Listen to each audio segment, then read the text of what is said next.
Arsenal's trip to the Etihad to face Manchester City is mission impossible, but when there's Aubameyang there's hope. Arsenal finally got their first win of the season by trouncing West Brom 6-0 in the League Cup on Wednesday evening. Under fire manager Mikel Arteta isn't out of the woods yet, though, and faces a near-impossible trip to Manchester City on Saturday.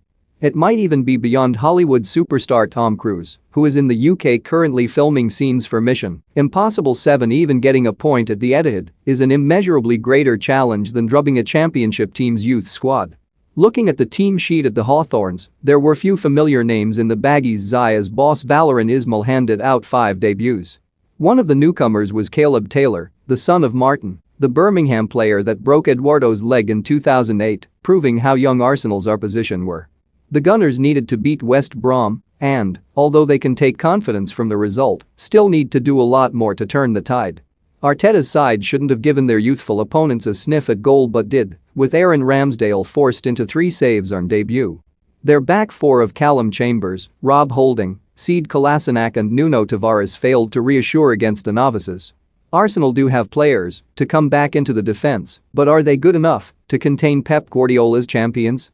Ben White is in a race to be fit after contracting coronavirus and Gabriel is unlikely to feature as he continues to recover from a knee injury.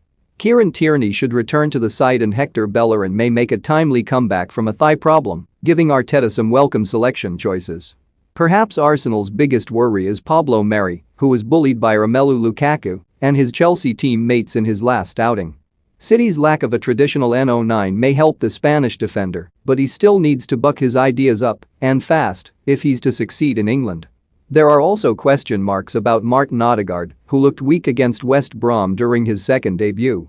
If the Norwegian star can't handle a bunch of inexperienced kids, he will be in for the shock of his life when he lines up against Fernandinho.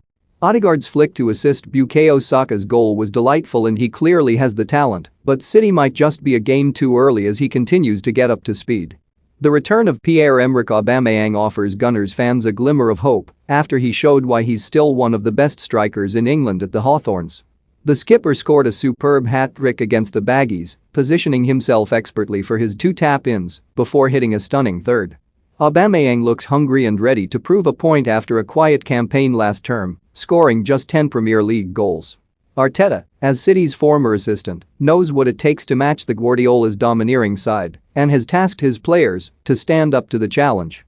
Betting special, get £50 in free bets with William Hill. The Gunners boss told the press, "It is the level of the game that you have to be mentally ready to run for long periods of the game without touching the ball. To make the sacrifices, being prepared to suffer in the right moments. But as well it is having the conviction that we're going to have our moments in the game, and when those opportunities arise, we have to take them. That's how I want to see the team. They are fully committed, fully prepared and they believe that we can go to Manchester and get the result." But whether Arteta